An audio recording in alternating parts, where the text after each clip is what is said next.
In this lesson, you'll learn how to use Eclipse to test code and find and correct errors. We'll make some changes to your code and see how to use the tools to test and debug your app. So please bring up Eclipse with your first app workspace, as I've done. Open up the debug perspective, and we'll begin by removing any breakpoints that we have. Clicking the X here, click Yes. And we're also going to remove any tasks that we have.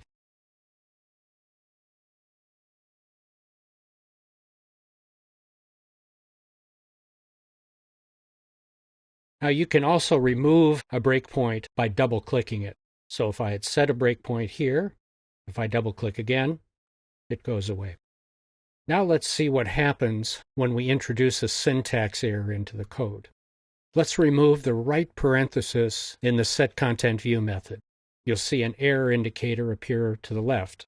So if I hover over it, we'll see it's telling us to add a right paren to the statement.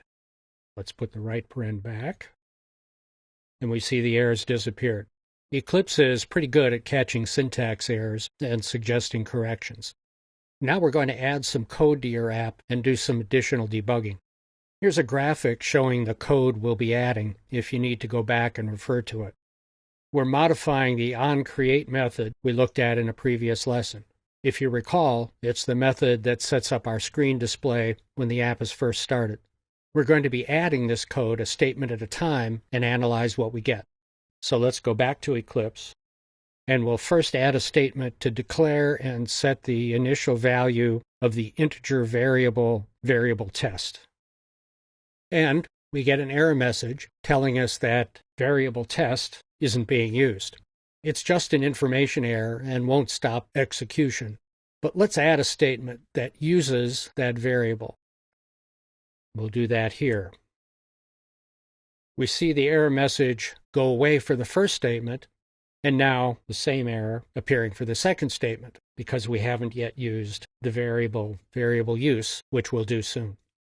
But first, let's set a breakpoint for our new statement. I'm going to set it here, and we'll run debug. Save our changes.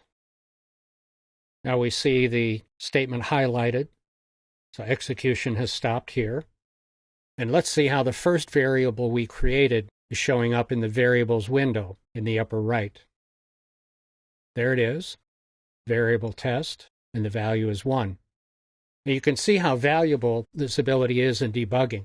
Using breakpoints in the variables window, you can check the status of your variables at a point in app execution to give you a good lead on what might be going wrong in your code. Now let's figure out a way to use that second variable and eliminate our error. I'm going to use it in a demonstration of how to generate a message on the log file to show you another debugging technique. Let's add a statement in our code that will create an information message on the log file.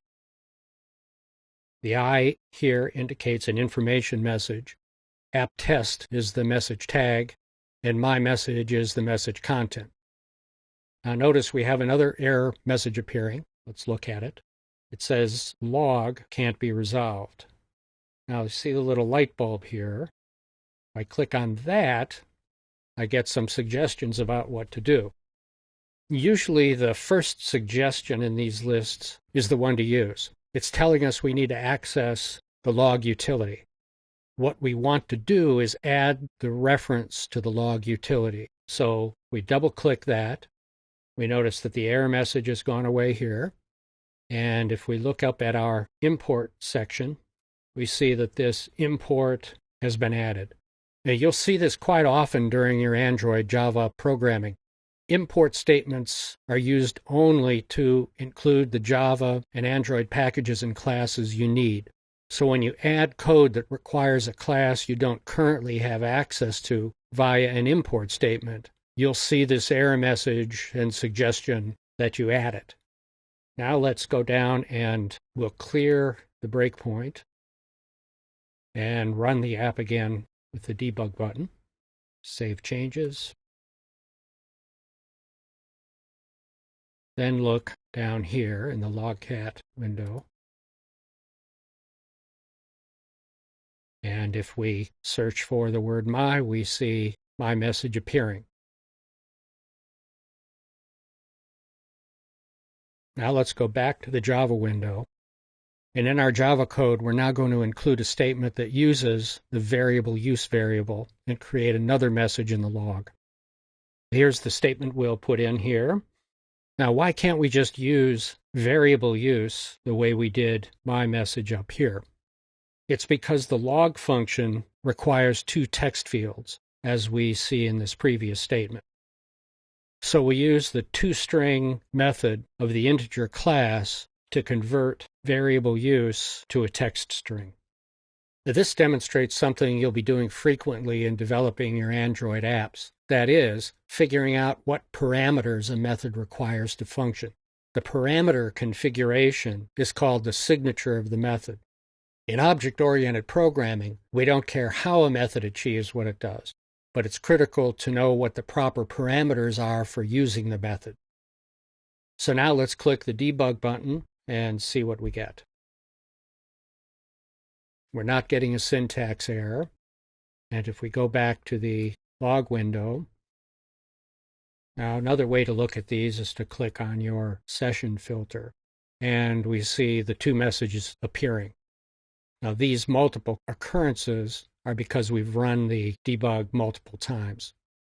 So we see both of our entries, one with the text my message and the other with the number 1. So that's a quick run-through of using Eclipse to debug your app. And knowing these basics should give you a good start at understanding and using Eclipse debugging tools.